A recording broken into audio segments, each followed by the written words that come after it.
BDR সদর দপ্তরের সেনা কর্মকর্তাদের নারকীয় হত্যাকাণ্ডের সাথে জড়িতদের দ্রুত বিচার এবং একই সাথে সর্বোচ্চ শাস্তি নিশ্চিত করার দাবি জানিয়েছেন সামরিক গোয়েন্দা পরিদপ্তরের পরিচালক ব্রিগেডিয়ার জেনারেল মাহমুদ হোসেন।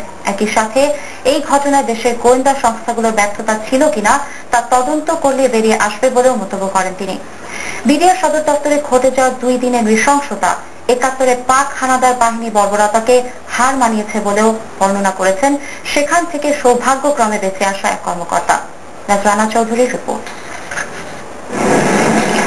বুধবার ও বৃহস্পতিবার একটানা 2 দিন বিডিআর সদর দপ্তরে ঘটে যাওয়া নারকীয় হত্যাকাণ্ডের পর শনিবারই প্রথম আনুষ্ঠানিকভাবে সংবাদ সম্মেলন করে বাংলাদেশ সেনাবাহিনীর ব্রিগেডিয়ার জেনারেল পদমর্যাদার ঊর্ধ্বতন একজন কর্মকর্তা। সেখানে জানানো হয়, পিলখানা থেকে এখন পর্যন্ত 63 জন সেনা কর্মকর্তার মৃতদেহ উদ্ধার করা হয়েছে, যার মধ্যে পরিচয় পাওয়া গেছে 47 জনের। জীবিত ফিরেছেন 33 জন, আর এখন পর্যন্ত নিখোঁজ আছেন 72 জন সেনা কর্মকর্তা। সামরিক গোয়েন্দা পরিদপ্তরের পরিচালক সংবাদ সম্মেলনে এই নারকীয় হত্যাকাণ্ডের দ্রুত বিচারও দাবি করেন। কোনো কারণ ছাড়াই আমাদের অনেক অফিসার জীবন দিয়েছে।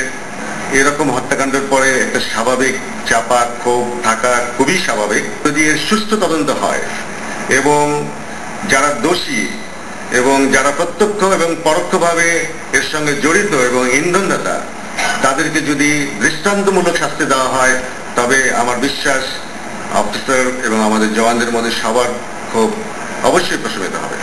এমন একটি বর্বর নারকীয় হামলার আগাম কোনো পূর্বাভাস না দিতে পারায় সামরিক গোয়েন্দা পরিদপ্তরের কোনো ব্যর্থতা আছে কিনা জানতে চাইলে তিনি জানান, এই পরিদপ্তর শুধুমাত্র সেনাবাহিনীর অভ্যন্তরীণ গোয়েন্দার কাজ করে। তবে দেশের অন্যান্য গোয়েন্দা সংস্থার ব্যর্থতা আছে কিনা তা তদন্ত করলেই বেরিয়ে আসবে বলেও জানান তিনি। দেশের অন্যান্য ইন্টেলিজেন্স অর্গানাইজেশন আছে, এটার ব্যর্থতা কিসের জন্য এটা আপনারা নিশ্চয়ই অনেকের মতামত শুনেছেন। আমার মনে হয় একটা তদন্ত সাপেক্ষেই এটা আসল ব্যাপারটা উদ্ঘাটিত হবে।